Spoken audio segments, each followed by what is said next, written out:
welcome. I don't have my mic, so I'm gonna have to try to talk as closely to the phone as I can. Um, I definitely had to come in. Well, first of all, welcome to District 4, to the point for information and news. I'm your host, A-Love. So I haven't been around in a while, and I think a lot of people have not been, flocking to social media, maybe so much as they once were with everything going on, or X they once did. And with a lot of the changes in regulations and things being made different, um, uh, I got inspired earlier today when I heard that mentioned in on my sister's channel. So she was talking, and I thought, that's actually accurate as to why I actually haven't been online in a while. Specifically YouTube. You probably see me on TikTok quite often, but probably not as much on YouTube. Also, it's been a lot of changes in the subject matter. I'm not like a shock jock, so I don't dive into stuff unless it's really something that I think will make a difference or pertain to something more of that sort of philanthropic type personality. But so I was, the Epstein files and all of these things. I mean, I understand it's going on and it's important to society. I just, chose not to report on it. You haven't heard me report on a lot of the purchase of green, or the desire to have Greenland. Um, just all of what would be the popular news of the day. A lot of news pertaining to government and 47 and all of these things. So I've kind of been quiet on those subjects, although I do speak about them, in private. And my portal, continues to just wherever the channel is that I'm going to, they just sort of flock to that. So, but that doesn't mean I don't still get comments on things, and just because I have not responded to them, I don't prepare, for um, whether or not people come in and out of my lives. So I just sort of do a live and then, you know, um, present it at that time. So that's what I did again today, and it was just because I was watching the. So let me preface this. The first thing I did was I watched American Next Top Model. And I probably watched that from season 1 and then kind of stopped somewhere along the way. They had quite a few seasons, and I didn't think they all, were good seasons. But I stopped along the way, much like I did when I was watching back when I was watching Survivor, like the first season of Survivor, if those of you that remember, and I, you know, am giving you backstory. It was shocking and it was great, and everybody learned how to strategize. And you forget that very first season was the first season that they created a strategy. The winner, Richard Hatch, actually developed that format of people sort of uh, building teams, undermining the false team that he pretended to be on, sort of is how, and he won because of that. And whenever you get a winning formula, people continue. But I say all that to say, as the seasons go on, they begin to change, right? People change, the type of people, the ratings change, and so they go on. So this leads me to what I came on here to talk about, which is America's Next Top Model, this documentary that was on Netflix. And I watched it because, not in the beginning, particularly because I cared much for the hosts of the shows, or, who was hosting, or that I even thought about the backstory. But it was because it was so, the people that had seen the previews of the show were complaining and so much hating Tyra Banks that I was just like, you know what, and I kept getting mail on this, and I kept getting people talking about this, and guess what's this is happening. I kept thinking, what is so bad about this documentary? Like, what the heck was happening behind the scenes? And I had some free time, or I took the time, rather, to go in and watch it. And I said, you know what, let me just see, you know, what exactly they were going all in on Tyra Banks about. A little bit of history with Tyra Banks. I worked, everybody knows, in Hollywood. I had worked on some talk shows, and one of the things I did when my father came to visit me was take him to this Tyra Banks show. So I have met her before, just briefly. It's not a relationship, or we didn't. It's just hi, how you doing, kind of thing. So that's another reason I was watching it, because I thought, well, I don't know enough about her, through the brief encounter to know whether or not any of these things that people are saying is true. So I want to actually watch the documentary and see if I can get a feel for if that's the vibe I kind of got from her. And I'm watching this documentary. And it was to the point where I kept getting people asking me comments about this. And so I thought, okay, I'm going to comment, much to my dismay. And I'm going to walk a fine line because I don't like to tear people down. I don't want to break people up. I don't want to be that voice that says a bunch of negative stuff about someone, particularly that I don't know very well. So, but I am going to just present it in a way that says this is factually what was happening according to the people in this documentary. And the highlight that I highlighted probably for myself the most, although other parts of this documentary was highlighted for me. Look at this part. You should see this part. Make sure you talk about this. Make sure, if you bring that up, make sure. Was that the relationship between Tyra and Jay? And I think it's Miss Alexandra and Nigel, the photographer, Nigel Barker.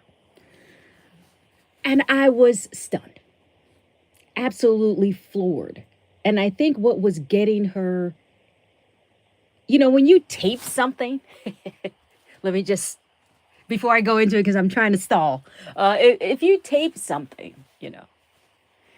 and in your mind, it probably looks a certain way, and you're probably thinking you're clearing up certain things, and you're doing it as a solo person, meaning you're not in the room with the other people that are going to eventually say and give their input into what was happening at the time that you were spending time with these people.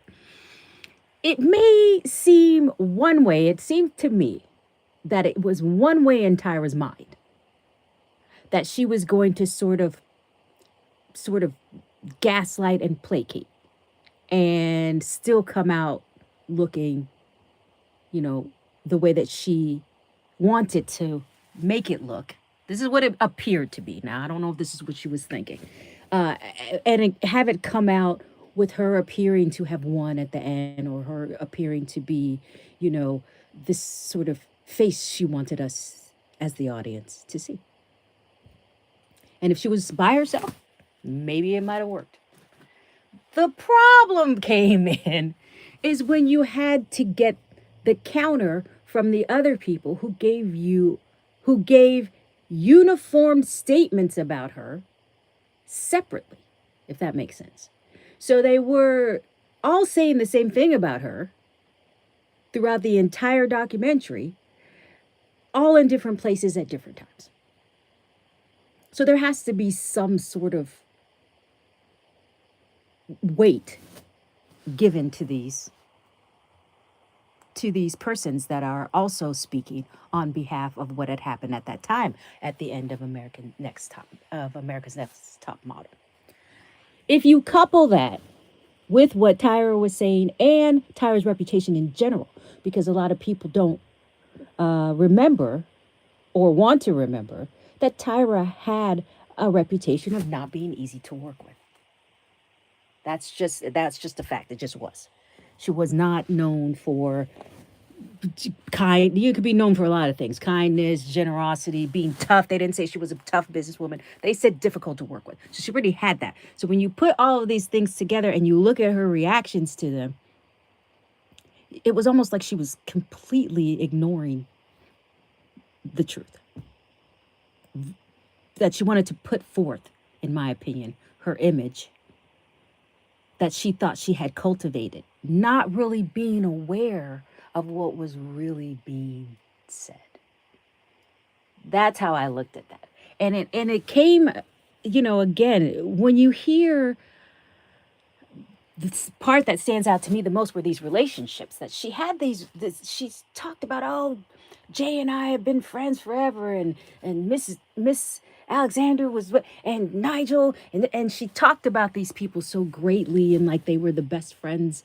And then you hear them speaking, it's almost like they were a part of narcissistic abuse, if I were to label it psychologically speaking, and Jay in particular. And I say that because not because he was singled out. He was treated the same way everybody else was treated, and that was part of the problem. Part of the problem was this man was supposed to be your friend. If my friend, speaking of Jay, and I had a disagreement, and he's trying to put out an olive branch to me. He comes back, he was leaving, and I might have been hurt by that. And he puts out the olive branch. I'm not going to ignore him and therefore never talk to him ever again because he didn't do what I wanted him to do. And even though Jay didn't say those words, he didn't have to, because the context with which he was saying it in made sense at the time. That you would be upset maybe if you felt like, oh, come on, we did this together. She came and, got him, and you would say, okay, yeah, maybe. But what ended up happening is verified. It's verified by them not having a relationship. It's verified by her also claiming in every end of the story that she was going to call everybody. These people that were supposed to be her friend. If in Miss Alexander's case, if my friend had a stroke and I'm on the other side of the world and I have even just enough for a plane ticket, I don't even care if I was spending bill money. I am going out there to see them. I'm going to make sure my friend is okay. I'm going to protect my friend if I feel like they're being bamboozled or hurt or taken care of. If I developed a relationship with Nigel and I miss talking to them for a while, I'm going to pick up the phone and call. Even if I think it's just a misunderstanding. This is just my opinion, right? And this is sort of the opinion of everyone that was like, please talk about this. Even if you just go on for a few minutes, we just want to know what you think about it. That's what I think about it. I think that was what was highlighted to me. You can tell a lot about a person by simply how they treat, not even the people that are closest to them, just people in general.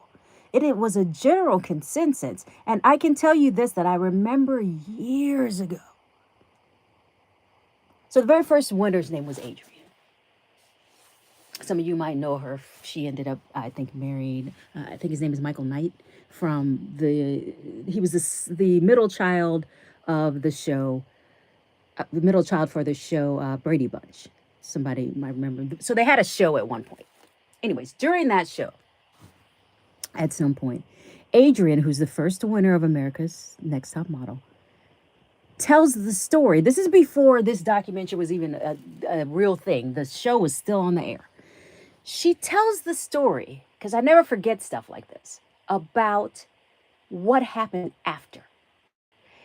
That she went and thought when she started that show that Tyra was going to be a mentor, because these are all the things Tyra was telling her. She was going to be a mentor, and, she had her back, and all of these things. And she said, and when it was over and the lights went dark, I had nothing and no one. I emailed Tyra multiple times and she never answered me. And so finally one time she got fed up, and she said she sent her sort of like this angry email. She's probably not right for that. I'm not saying you should be sending people angry emails, but she was frustrated and hurt. Just basically how she was doing this because of all the things that she thought Tyra had. We call it future faking in psychology, or they call it future faking in psychology, where you just give your victim as a narcissist all of these. And I'm not saying Tyra Banks is a narcissist. I'm only using that as an example of what it appeared to be. I don't know if it's actually true. So I'm giving just an opinion of what it appeared to be according to these stories. And she said Tyra typed her back in an email like one word.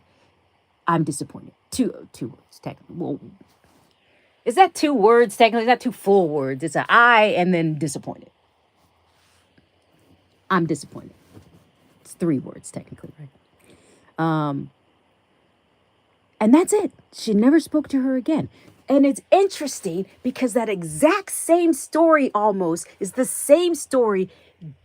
I mean, it had to be a decade since Adrian said that. Maybe a couple. I don't even know how long it's been since she had even been on TV to talk about that. And Jay tells the same story. That she just stopped talking to him. She just stopped talking to all of them.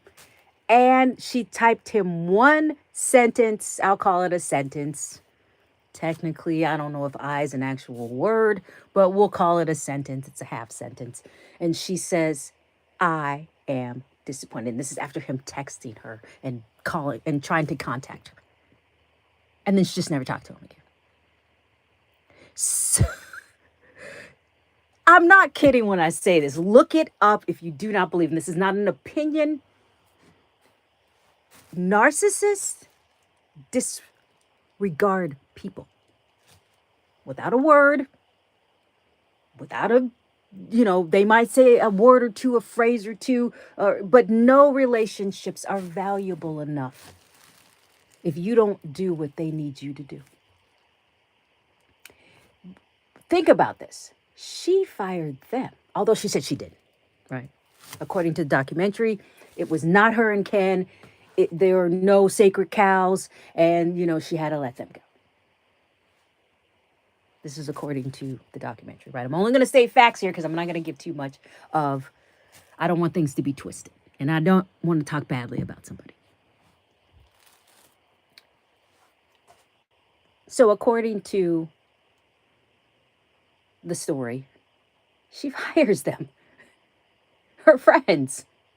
She does not, and it's not the fact that they ended up eventually getting fired. It's that she never fought for them in the first place. That's my opinion on it. The theme was that. You hear all of the models that spoke saying the same thing. One of them, and this broke my heart when she tells this story because I remembered them saying it throughout. One of the models, I think she was the second winner. I could be wrong, but she won her season. And she says that Tyra said, I knew, this is like 15 years later, she said, so it's been a long time. 15 years later, she tells this woman this. This woman has been struggling. She's trying to have a model career. She's getting rejected. She's getting doors slammed at her. She eventually finds out it's because she was on America's Next Top Model, and they're treating her differently, according to her roommate at the time, who was doing very well at the same agency. I won't mention the agency. And ultimately, Tyra tells her, I knew. Now picture being on the other end of this phone call. I knew you were going to have doors shut in your face, that you were going to have a difficult time, that you were not going to possibly be successful, I'm paraphrasing, based on you being on America's Next Top Model, and I did nothing. Wait, what? But excuse me? Come again? And I was like floored. Like, what? Why would you hurt? Why would you just disrespect somebody like that? First of all, why would you say something like that? And two, why didn't you do anything? You brought them on the show under the pretext that they were going to be mentored and given a contract and well known in the modeling field, and you put them through rigorous shoots that aren't even real shoots in real life, so to speak, at that time in the modeling agency, according to the documentary. And you give them portfolios of photos that they can't use. I didn't say that. That was said in the documentary. you make them the redheaded stepchild, quote unquote, of or the black sheep, quote unquote, of the agency that you got them into, and then you don't help them or say anything to at least give them some sort of comfort. I say all that to say, right? Those are the things that I got highlighted, and that I remember highlighting on my own. The fact that Nigel and Jay and Miss Alexander had that sort of cutoff out of nowhere. To them, out of nowhere, right? Because people, certain types of people, don't know that they're doing something to you. A trail of abuse over the years of that show, according to the people in documentary. And Tyra sort of sat there after us hearing all of this, and maybe she didn't know they were going to say all that, and didn't even acknowledge that any of that was going on. Oh, I'm not going to talk about Jay. I think I should call him. I think I'll do it that way. Oh, well, at that time, I came up with this idea, aka, here's a little insider tip. The supermodel that used to be on this show's name, she was the first supermodel that was on the show. I think a lot of people know who she is. And I won't even say her name because I don't think I need to say it. Actually, and I know this for certain, had that idea first. She told it to Tyra. And Tyra sold it to the show. And to this day, she never got any credit for that. She was on the show, but she never got credit for even bringing up the idea. Something she thought about, right? Because sometimes you just think of something, you just say it. Man, we need to get, I don't know, I'll make something up. We need to get, shoes that you can just put on without having to tie them or anything. Sometimes you're just thinking of stuff. And you might just mention it out loud to your friends, right? What if somebody just took that you were close to and just, I don't even know if they were super close, but somebody took that wasn't in existence at the time and just never said anything about you saying it. And it happens a lot, so I'm not naive to know that doesn't happen. But I was just surprised that it was those little things over the years that you hear.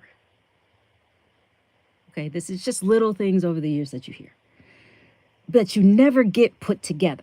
So to me, looking at that documentary, and maybe that's why people wanted me to give an opinion on it, I looked at it, piecing it together with all the stuff that I had heard, overheard, understood, somebody told me over the years regarding America's Next Top Model and the host. So it was almost like worse than what I was thinking, because how can you go through all that and not even acknowledge anybody else's part but your own? I didn't, and I'm not giving an actual opinion. I'm only really just stating the facts and how I responded to what was happening. On this documentary, I'm looking at this documentary and I just can't believe that these people are going through all of this. If you just take out the celebrity part, we're not talking about who we're talking about. If you just saw a group of people that were just talking, and they're all talking about this one person in different places, and they all tell you, I suffered because of this person. I suffered because of this person. I mean, I went through hell because of this person. I suffered because of this person. I just suffered because of this person. I suffered because, and person after person keeps saying they suffered because of this person. And then you finally meet the person and they go, what are you talking about? Who suffered? All those people are making that up. Absolutely not. You're like, everybody? Everybody. Yep, all of them. I don't even remember half of that. Some of these people, she had to think of their names. And then she realized she had to remember it because it was on television. I'm referring to the spot that they talk about. The young girl, I think her name was Tiffany. And I remember this episode too, because it was like a talked about episode. And she goes on literally a tirade, not because of her, no pun on her name, but she goes on a tirade And they tell us in the documentary that that's the best parts of what happened, that they actually hid the parts that she said. And in an outtake, the young girl said she spoke about my family and where I was living and where I came from. And it was humiliating.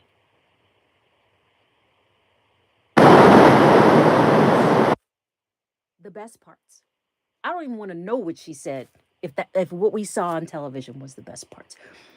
The worst story of all, and I say worse as if to say this should have made her look the worst if you could ever make somebody look that is quite possibly a narcissist. There's the story, and I remember the show. The young girl that cheats on her boyfriend. Now, in the eyes of the public at the time, she was cheating. So we thought, oh, you got caught cheating. Too bad. Oh, interesting drama for the TV. But what the young girl ends up telling us, in so many words, she was on a date grape. And y'all know what I'm talking about. Y'all know what I'm talking about. Okay? She was out of it and on a date grape. So she has to look at this footage that she can't even comprehend at the time, because if anybody has ever worked in nonprofits and understand what happens to these women and how it's not perceived in the beginning as what it actually ends up being, you don't know what happened. So allegedly, because we don't know, the girl that was there says that that's what happened. She also said that they were heartbroken to even have to film that, and they put it on TV anyway.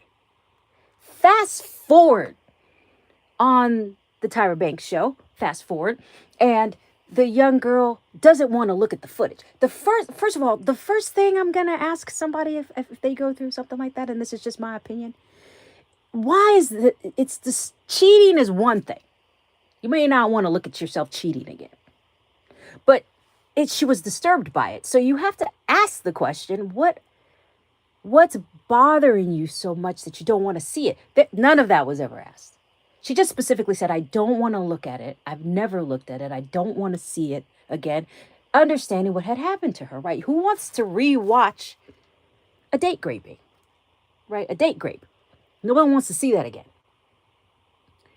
She says that it was not only not addressed that she didn't want to see it in a sensitive manner, but they played it for her anyway. They played it on television again, even though they knew she didn't want to see it. Even though you would think as a human being, you would want to not have that woman have to see that again. Whatever was disturbing in that for her went beyond, I'm just cheating.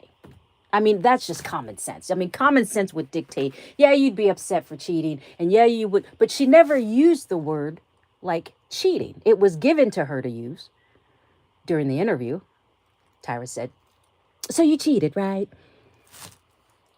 And what is she going to correct that and go all in on the extra? So she didn't do that. And to have that footage replayed.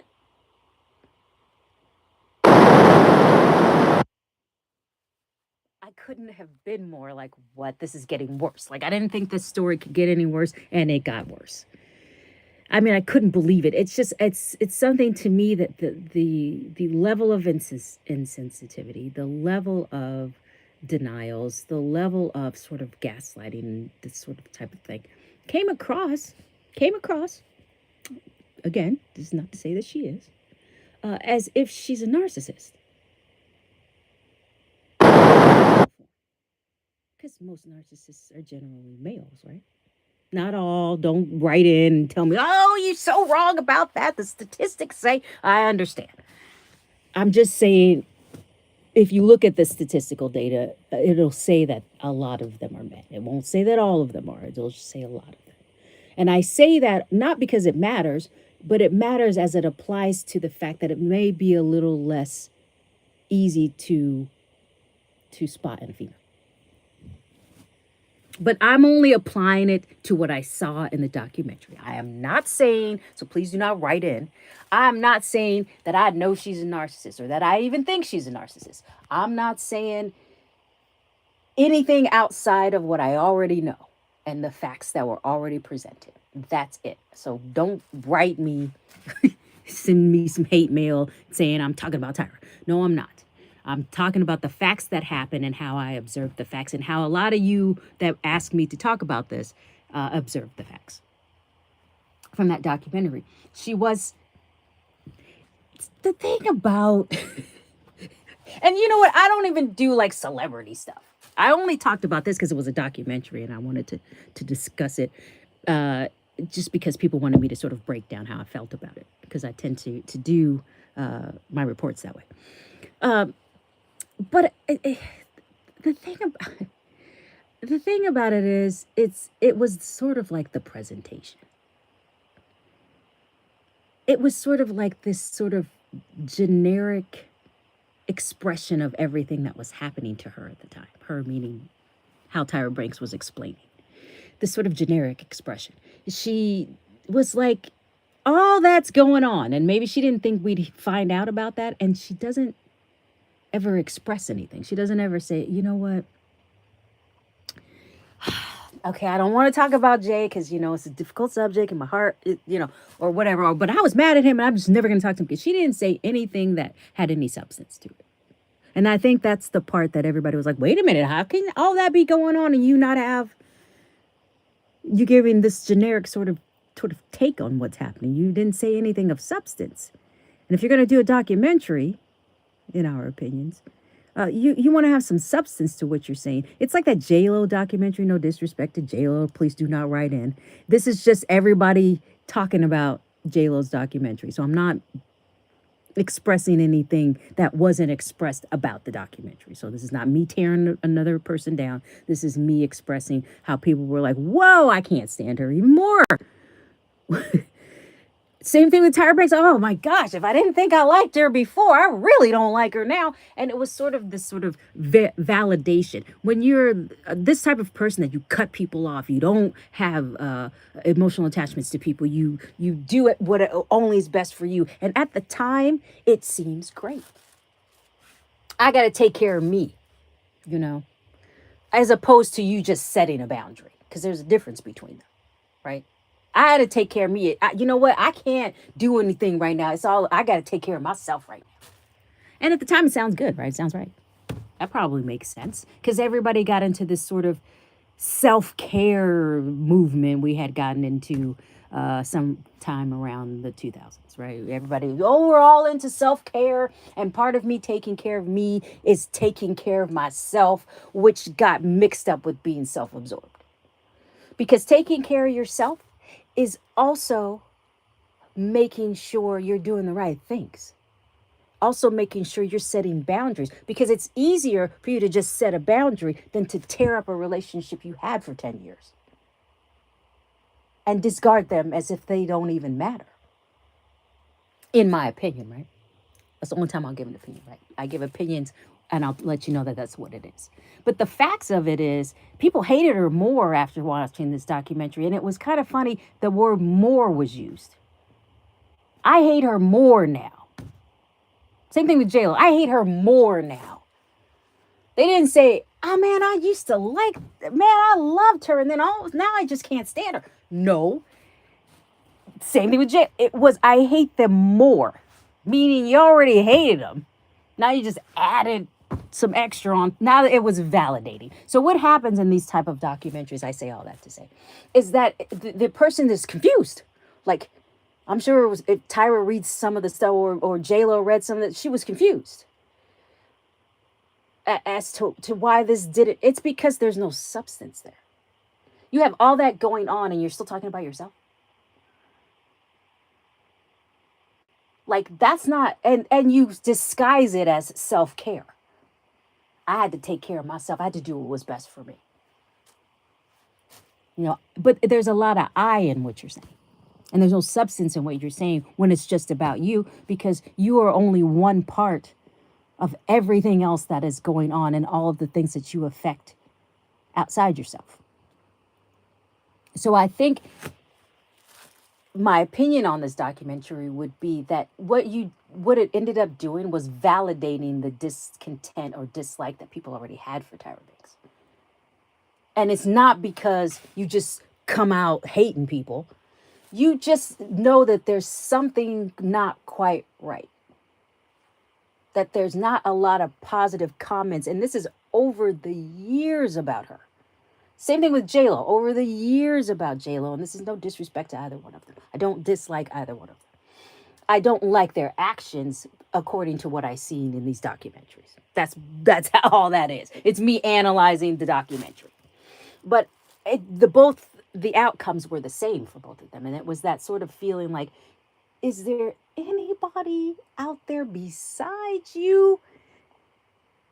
Because what you don't realize is there's a train wreck of people, a wreckage of chaos behind you that you left behind your self-care. And they're all people with names and feelings and emotions. They're still trying to recover from what you did. And how do you not notice that or address that? How you're ever going to get better from that if you don't acknowledge it? So why do a documentary if you're not going to acknowledge what you're actually doing? Not just to yourself, because it was all about them. We got what happened to you. We understand. What about all these people that are over here hurting? That you left behind? What about these people? What about these people that have clung to you so desperately that even in the obviousness that you were never really their friend, they're still hoping you'll call them? No disrespect. I'm not blaming the people that went through it and still hope the person will call you. It's because you love the person and you can't believe that they didn't. It makes you feel like, no, I can't even say the words out loud. I can't even say you don't love me back. I can't. I won't accept it. I want to believe that somewhere in there you had a little bit of love for me somewhere. I won't. It's not that he is blind to the fact that she cut him off. He or she or they in the videos, in the documentary. It's just that they don't want to accept that somebody they loved, cared about, spent so much time with, over years worked with, won a contest for, didn't care about you at all. Or maybe they didn't love you either. I think that's, if you were asking me, which people were asking me, how did I feel about it? I felt that, and this is just my opinion, please do not send me hate mail, but at the end of the day, she showed more narcissistic tendencies, that she just disregarded everybody that didn't do what she wanted them to do. She defended herself for her weight being talked about. This was another thing that was addressed in the video, in the documentary, that she defended herself for when they talked to her about her weight. But throughout the entire seasons of Top Model prior to that, she meaning Tyra Banks, they all got or felt, according to the women in the documentary, that they were being body shamed. And they weren't being defended because of it. Herself very nicely, right? She went all in and did all this extra. So I mean, it didn't look good. I'm just gonna say that. I'm just gonna say it didn't look good for her. And it came across really when you read the comments and look at what everybody's saying about that has seen the documentary, that it validated what people were already thinking. For me, far worse. I mean, I was actually surprised because I was like, I get sometimes people get all caught up in what they're doing, and, but you always have those ride or die friends that, this is by your side the whole time. And it wasn't like that for them. She just decided at some point when it didn't serve her purpose anymore, it looked like, according to the documentary and according to their comments, that she just discarded them. And not very many people that don't have that level of self-absorption, I will say, as a narcissist, actually do that. It's not really something that's done in that way, unless in a pattern like that. I'll say it's in a pattern like that. Because literally the first person to the last person, and you sent the exact same email decades later after you discarded that person, it means that there are people we don't even know were discarded throughout the process. This is just, we just know America's Next Top Model because that's what the documentary talked about. But I'm sure a pattern like that from that many years in between, we're talking decades in between, that's not new to you. That's something you just do. And according to, if you read up on this level of self-absorption that they titled narcissism, you would kind of say that it fit in there based on what we saw. Does that mean she's a narcissist? I don't know. Right? I'm here analyzing. I'm not here to be the psychologist. I have no idea. Ask Dr. Romney. But Dr. Rami. But other than that, that's kind of how I felt about that. I felt the same feeling when people were like hating J-Lo. I mean, J-Lo was getting hated on when she did that self-absorbed documentary. And she lost her relationship not too long after that. And I'm not saying that had anything to do with the documentary, but I'm saying the theme is there. And I apply it to a lot of this movement because, I if a movement doesn't work, I'm the first person to tell you it's not working. To this sort of me self-absorption, everybody's thinking about themselves rather than just simply setting a boundary. There's an extreme nature in I had to take care of myself mentality. It's being disguised as you taking care of yourself, but it's really you just being self-absorbed and selfish. And we need to watch that because it's part of what's tearing us down. In my opinion, as a society, it's part of what's tearing us down. We can't we're not one person doing everything by ourselves. We have to take care of each other. We forget that. We forget that in this sort of movement that came, it's interesting that they call, and this is sort of, I'm going to digress just slightly and bring it back around, something to do with the movement being called Me Too. There's a me in there, right? Me Too. And I get that they're talking about a different level of abuse, right? But abuse at any level is still a very selfish thing. Levels of abuse where you just treat people as if they're disposable, or if they're just there for you, or if they're just, if they're not fitting within your goals or framework, they're easy to dispose. Without so much as a word, we don't even tell people we're done. I can't tell you how many times I've heard somebody say, I got broken up with over a text message. I'm like, what? Who breaks up with people over text messages? Like, it just sounds crazy to me. But people do it. People do it. I can't tell you how many times I say, I can't give, money to this little child that's on the street because I got to feed myself. So I'm sorry, they're an orphan. It's like kind of like this type of thinking that and that's called, I gotta take care of myself. I got to make sure I'm okay. Somebody said something like, who puts on the mask when you're in a plane? And he was like all serious, dude. And when you're in a plane, because he was giving like a lecture. Who puts the mask? Where they put the mask on? Now, people use this over and over again. So don't find somebody in your life that said that and say, that's a selfish person. No, I'm talking about the person that used the illustration original. We all mimic it because it makes sense. Like, okay, that's makes sense. But when the person said it, in the context with which they said it, it made sense because they weren't talking about, I got to take care of myself. They were talking about before you take care of someone else, you have to be able to handle that. It's like a swimmer, right? If a swimmer is if someone's drowning, if you go to rescue the drowner, they can take you down if you're not prepared on how to handle that. If you don't have something that's going to keep them from pulling you under. All of these little examples. Well, the one is, if you're on a plane, this is how the guy was talking. And this is the first time I had ever heard this, and it was said decades ago. Like, I mean, like sometime in the 70s. So don't try to find somebody in your life that said that and say Alex said they were selfish. No. This is just what I'm saying. It was a some sort of self-help kind of guru, and they were saying, if you're on a plane,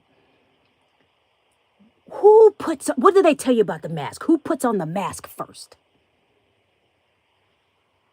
He said, you do, right? But it was out of context nowadays, because when the person said that, and I wish I could remember the name of the person. I was not even, I think I saw that in college somewhere. So I wasn't even like fully an adult yet. When I first heard that, and it made sense to me. Every time I heard it, it made sense to me. Even when I heard it repeated. But it was taken out of context, and I didn't know that until I was college age.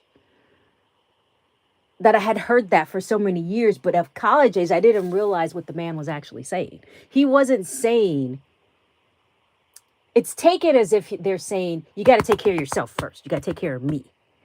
And if you look at it that way, that does make sense. But that's not how he was saying it. And I'm going to repeat what I just said because I want you to listen to the difference. Before you take care of the person next to you, person in front of you, and person on the side of you, you must have the energy to do so. You must have the strength to do so.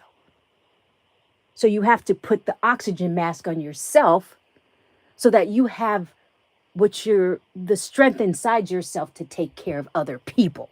That's what he was saying. He's not saying take care of yourself first and then take care of other people.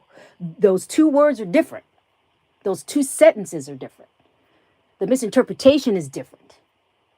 And I think when you have people that think like that, and use an example of J-Lo and Tyra, don't get mad at me. I'm just saying, I'm applying it to documentary. I'm bringing it around because I digress. So I digress to bring it back around. It's wrong. It's literally misinterpreted. You can't, if you listen to that, people are going to listen. I know my portal will be like, oh, what'd you say? Why is that different? Isn't that the same thing? Yeah, it sounds the same thing on the surface. So if you're a surface person, that sounds like I just said the exact same sentence 4 times. I just made the same explanation 2 times in a row. But I said it repetitively back to back because I wanted you to see that there is a difference between the two. So play it back if you don't notice the difference. There's a difference between it. Having the strength to take care of others isn't the same as taking care of yourself first and then others. Those are 2 different things. I said that 3 times now. And so I think that's what ended up happening.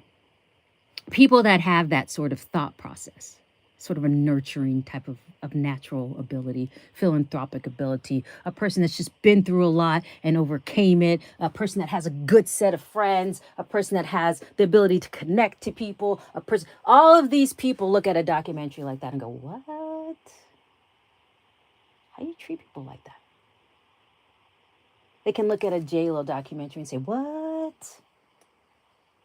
You weren't even Jenny from the block. You weren't even on the block. That's not even a block that you can be playing on. What are you talking about? That's not even true. You're just disrespecting the people that actually had to grow up like that.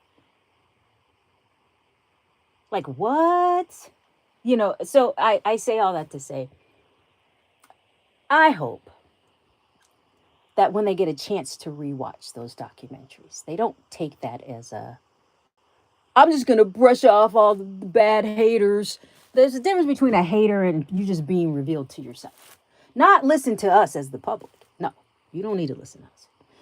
But I hope, just to make the world a better place, that people like that maybe pay attention to the people they left behind and sort of ask them, what did I leave? Not ask yourself, because you're going to have a whole different interpretation. I mean, if I saw myself on the documentary and I probably talked about some relationships that I have, any of us, there's going to be some that are missed. And there's going to be some that people that are hurt that I may need to go back and talk to.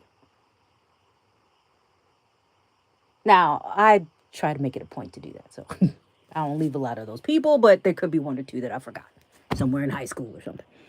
But for the most part, That's why the response, I think, is what it is. I think if you look at that a little deeper, if you look at not just the surface level of what was happening and Tyra's reactions to things and Jay and all of them talking, it's the pattern that this woman has set over a period of time, sort of bubbling up and giving confirmation in a documentary about America's Next Top Model. So it was kind of like I was looking at that like, that's too bad. And if you wonder how I felt about it, because I know some of you are going to ask me that, I always feel bad for people like that because they don't have. Not that I say that in a wrong way. Not that I feel sorry, like pity, sorry, but sorry, like if you don't. I just feel like the inability to connect truly to people is difficult. And if you can capture that ability or teach yourself that ability or develop that ability, um, then whether people are around or not around, it doesn't matter. You're going to be able to still give something to somebody somewhere rather than always taking how you make me feel, what I can get out of you, what you do for my show, what you do for my life. There's a different feeling when you don't have that. When you put the mask on with a different intent, put that mask on in the plane just so you can be strong enough to take care of other people. Does that make sense? So yeah, I on the surface, my knee jerk reaction is like, oh my god, I hate her. Like what? And I went all in on an emotional tirade because I was feeling that at the time. But I had a chance to think about it. I was saying that about Jayla too. Oh my God, I can't stand her. But when I, calm down, stop having a knee jerk reaction and really think about it, it's more that I feel my heart goes out to them because I feel like a little bit of empathy for them and not even empathy, sympathy for them because they don't have that ability to connect on a level that would make them understand what they left behind, I guess is a better way to say it. All right, I'm out of here. I probably said enough. I probably said too much, and I don't even know if half of this makes sense because it's late. But you guys, I didn't plan for this, so if you didn't get a chance to see it, I'll leave it up for a minute or two, and then probably take it out. But I don't know who got to hear it. I don't, whomever the couple of people are that get a chance to listen to it. Thank you. And then also, I should probably start preparing. I know I never do. I just jump on when I'm inspired. So I don't know if that's the best way to do a podcast, but sometimes I just have other stuff to do. Granted, I keep myself full, and I try to make sure my time goes to the people that I needed to go to as well. Um, I make time, so that takes away sometimes from me doing some vanity projects that I like to do. So thank you so much. Make sure you like, comment, and subscribe. I am going to do a video. I know I've been saying that for probably like forever. And I don't mean just a TikTok video. I think everybody just switched to TikTok. They're like, okay, she's on TikTok all the time. Let me get a new video out of TikTok. But I do like to talk about a little bit more, subject, a little bit more depth on subjects sometimes. And this was just one of them because I think it was more, than just a documentary. I think it was a lesson on, just kind of burying your head in the sand, self-examination, making sure you reconnect with yourself, and not in a selfish way, like it's all about me, but in a way that says you need to have a clue on what and who you are to the people around you, and you can only do that if you listen to what they're saying. If you know they love you. I mean, you're not going to listen to some random people. But if somebody cares about you, somebody loves you, somebody has good intentions for you, and there's, 5 or 6 of them saying the same thing, you might want to think about it. Might want to just take that into consideration and be like, maybe I do what they're saying I do. Just a little bit here and there. All right. Thank you so much. Make sure you like, comment, and subscribe. As I said before, check out my TikTok and keep checking back here. I appreciate you guys if you do. And then I will try to put a video out because I generally do more with actual videos. Thank you so much. And if you can hear that, I'll see you next time.